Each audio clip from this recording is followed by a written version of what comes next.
Que bênção! Chame aí as suas amigas para participarem aqui da nossa live, compartilhe essa live aí com as suas amigas. Vem correndo para cá, você que está aí no Instagram.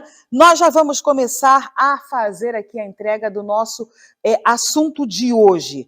O nosso assunto de hoje é falarmos aqui um pouquinho sobre a origem dos temperamentos. E aí, eu vou contar aqui uma história para vocês que fala sobre, deixa eu abrir aqui o meu slide, minha colinha, para eu não perder nada, né?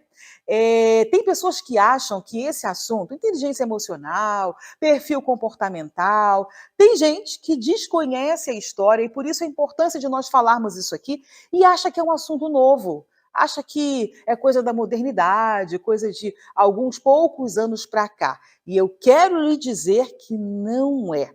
Você sabia que não é um assunto novo? E eu vou te contar aqui, né? Esse tema, esse assunto, perfil comportamental, isso data, gente, estudos datam de 570 anos antes de Cristo. Sabia disso?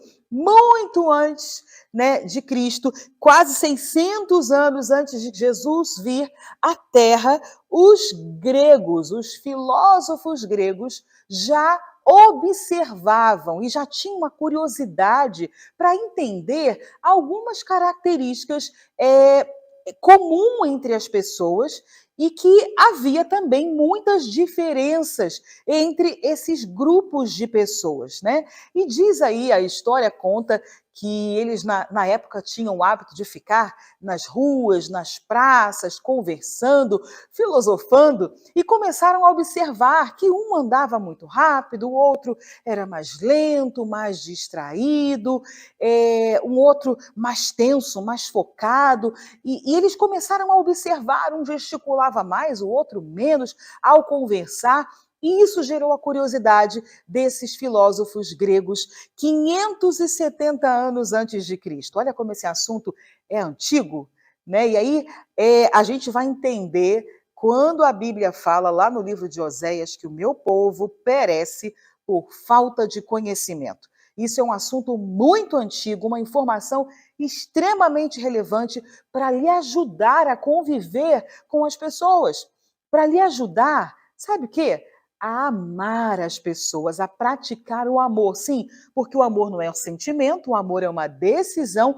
E quando eu olho para alguém, entendo as diferenças, entendo por que ela se comporta da maneira que se comporta, como que o raciocínio dela é construído, eu tenho muito mais facilidade para conviver, para aceitar, para amar. E principalmente, você que tem um chamado ministerial para cuidar de vidas, cuidar de pessoas, essa é uma informação indispensável, porque quando você entende o funcionamento, né, da mente de cada um, a partir do perfil, você consegue ter ferramentas e formas para acessar o coração dessa pessoa. Uma linguagem mais assertiva, uma forma de trazer a conversa, de elaborar alguma questão, de maneira que a pessoa entenda, e é muito mais assertiva a sua comunicação, é muito mais fácil o acesso a essa pessoa para que você consiga ajudá-la. Então, perceba aqui a importância deste assunto. Então, vamos lá. Os filósofos gregos, eles denominaram, na época, né, observaram que havia 4 tipos de perfis de pessoas diferentes. 4 tipos. Quais eram esses 4 tipos? Lá na época, eles denominaram como os elementos da natureza: fogo, ar, água e terra. E fazia muito sentido para eles separar nessa nomenclatura: fogo, ar, água e terra. E aí eles começaram ali os estudos sobre essas diferenças de comportamento entre as pessoas. Passado alguns anos, 200 anos, né, para ser mais precisa, 370 anos antes de Cristo, um outro filósofo muito conhecido, chamado Hipócrates, aprofundando mais sobre esse tema, estudando mais o comportamento das pessoas, com um olhar mais investigativo, conseguiu classificar, renomear, na verdade, essa nomenclatura que os gregos colocaram e inserir ali, nesses estudos, uma série de observações que faziam a diferença entre esses perfis. E a nomenclatura que ele colocou é a nomenclatura que hoje nós cristãos conhecemos, porque existem aí livros sobre esse assunto, uma literatura até bem antiga do Tim LaHaye, chamada Temperamentos Transformados. E ali o Tim LaHaye usa essa linguagem que Hipócrates utilizou 370 anos antes de Cristo. Que linguagem é essa? Né? Que nomenclatura é essa? Hipócrates colocou o fogo como sendo o colérico. Ele estabeleceu o ar como sendo o sanguíneo. Ele estabeleceu a água, a denominação, a nomenclatura que os gregos colocaram como água, agora Hipócrates chama de fleumático. E os gregos denominaram terra e Hipócrates colocou o nome de melancólico. E essa é a nomenclatura que nós vamos tratar aqui ao longo da nossa jornada, e é uma nomenclatura muito conhecida da maioria das pessoas que nos acompanham aqui no Instagram e também aqui no nosso canal do YouTube. Bom, dando um salto, né, não parou por aí os estudos, Hipócrates trouxe essa nomenclatura, aprofundou um pouco mais o conhecimento, as informações sobre essas diferenças e nuances de cada perfil. E lá em 1905, demos aí um salto enorme, né, na linha do tempo, Carl Jung, ele continua fazendo esses estudos e ele aprofunda um pouco mais as informações para identificarmos cada perfil, comportamento, e ele muda o nome nesse momento, chamando o colérico de produtor, o sanguíneo de intuitivo, o fleumático de sensitivo e o melancólico de analítico. E os estudos não pararam e não param de acontecer, né? O homem tem essa necessidade da informação, né? Esse olhar investigativo, essa curiosidade, né? Sobre as relações, sobre o comportamento do ser humano e ano após ano, né, cientistas, psicólogos, pessoas da área do desenvolvimento humano vão sempre aprofundando esses estudos. E aí, em 1928, nós temos aí 23 anos depois de Carl Jung, entra Martson.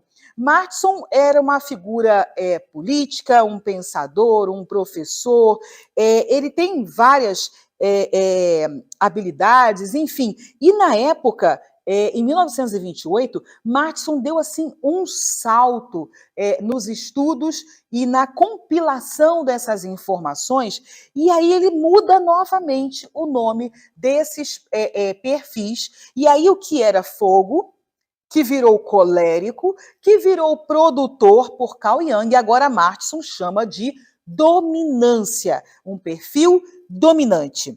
Aquilo que os gregos denominaram como ar, Hipócrates como sanguíneo, Carl Jung como intuitivo, o Martson agora chama de influência, ou alguém que é influente. Para aquele que é fleumático, Martson denomina como estabilidade. E o melancólico, ele chama de conformidade. E o Martson foi a pessoa responsável pela criação da metodologia DISC. Você que trabalha dentro de recursos humanos, você que já participou ou participa, né, do quadro funcional de grandes empresas, de multinacionais, isso é muito comum que se faça um teste DISC para identificar as habilidades desse profissional, para que a empresa tenha certeza de que está fazendo a contratação certa, né? Quantas vezes você vê, ou até você mesma já esteve numa função dentro do seu trabalho, ou até mesmo dentro do ministério, que não tinha muito a ver com você, né? Por exemplo, existe um perfil que é o tipo de pessoa bem assim, calada, mais introspectiva, não necessariamente tímida, tá? Mas mais introspectiva, é aquela pessoa que gosta muito de ficar observando, detalhista. Essa pessoa, por exemplo, quando ela é contratada numa empresa para exercer um atendimento ao público, né, aquela pessoa da recepção, da chegada ali numa empresa, ela provavelmente não vai ter o mesmo desempenho que um outro perfil que é mais comunicativo.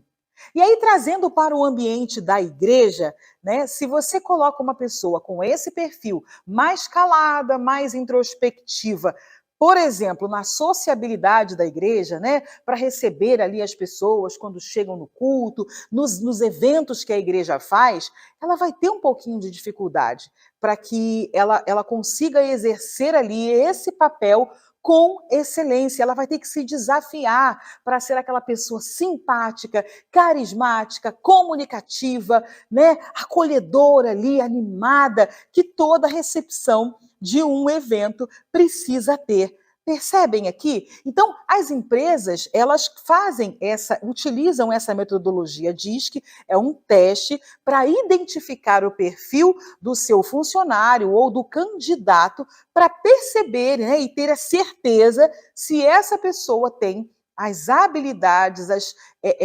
dentro do perfil comportamental para ocupar aquela função. Você sabia que existe um perfil dos 4 que tem muito mais facilidade com números, com contas, com projetos, com planilhas, com planejamento a longo prazo? Você sabia disso? Você sabia que existe um perfil que é o perfil que tem uma liderança nata? Sabe? Já tem, quando criancinha, você já consegue observar a fala, o jeito que essa criança se comunica com as outras crianças da sua idade, e você já percebe ali um perfil característico de quem é líder. Então, olha aqui a importância de nós conhecermos sobre esse assunto. Né? Quando a gente continua, né, os estudos, hoje existem muitas plataformas, empresas diferentes que fazem o estudo dos perfis, não só o estudo, mas também fazem a identificação exata, né, de qual é o seu perfil. E aí isso vem, né, por relatórios, e aí às vezes muda-se a nomenclatura, mas a base, a origem, você já está sabendo aqui através dessa live. Ok? Então, já falei para vocês aqui qual é a origem, já falei também quais são os 4 perfis comportamentais. Deixa eu voltar aqui a minha página para o YouTube, para eu continuar aqui lendo o comentário de vocês, lendo aqui as perguntas. E nós vamos aqui agora responder algumas perguntas que vieram através lá dos stories do meu perfil no Instagram, tá bom? Deixa eu colocar aqui rapidamente para eu ver aqui as perguntas e responder, tá? Deixa eu te dizer que nós vamos encerrar aqui essa live já já. Amanhã estaremos de volta às 8 horas da manhã, em ponto, ao vivo aqui no meu canal do YouTube, com o tema Por que eu preciso entender sobre temperamentos. Eu vou aqui te explicar, eu vou trazer alguns casos, eu vou trazer exemplos e você vai entender, saber por que é importante você entender sobre esse assunto e já aí poder trazer algumas respostas para questões do seu dia a dia sobre as diferenças dos perfis dentro da sua família, por exemplo. Quero te dizer também que nós vamos continuar com a caixinha de perguntas aberta lá nos stories do Instagram. Quando terminar aqui a live, corre lá no Instagram e deixa a sua pergunta, que amanhã, quem sabe, a gente responde aqui. Vamos então, deixa eu abrir aqui, aonde estão as perguntas. Deixa eu ver, vamos lá. Deixa eu abrir aqui e eu já começo a responder para você as perguntas. Nossa, meu mouse começou a dar problema agora, mas vamos lá, não tem problema. Eh, Deixa eu abrir aqui. Vamos às perguntas. Aqui, achei. Vamos lá. Primeira pergunta. Como eu sei qual é o meu temperamento? Então, você sabe qual é o seu temperamento a partir da informação de quais os temperamentos, né? São 4, já comuniquei isso aqui para vocês. E ao longo dessa semana, nós vamos aqui conversar sobre cada um desses perfis, qual é o comportamento, para que você consiga se identificar. Fica com a gente aqui nessa semana, nessa jornada Temperamentos Transformados, e você vai obter muita informação e também existem testes que você pode fazer, tem alguns gratuitos, ok? Você pode procurar no Google. Eu não confio, ok? 100%. Existem testes profundos que você consegue saber com exatidão qual é o seu perfil predominante, tá bom? Vamos aqui para mais uma perguntinha que chegou aqui para a gente. Como eu posso mudar? Você não muda de perfil, ok? Você tem o seu perfil predominante. Eu acho que eu não falei aqui, mas eu já vou dizer aqui, era tema de uma outra, do final da nossa live de sexta-feira, mas eu já quero comunicar aqui para você que você, todos nós, temos um pouquinho de cada perfil. Você sabia disso? Todos nós temos um pouquinho de cada perfil. Porém, existe um perfil que te representa mais, que é mais dominante, que é mais, sabe, notório em você, que te representa, tá bom? E aí não tem como você mudar. Você precisa aprender a flexibilizar o seu temperamento, trabalhar os pontos de melhoria, trabalhar também habilidades que lhe são necessárias dos outros perfis, que não é predominante, mas que está aí dentro de você, ok?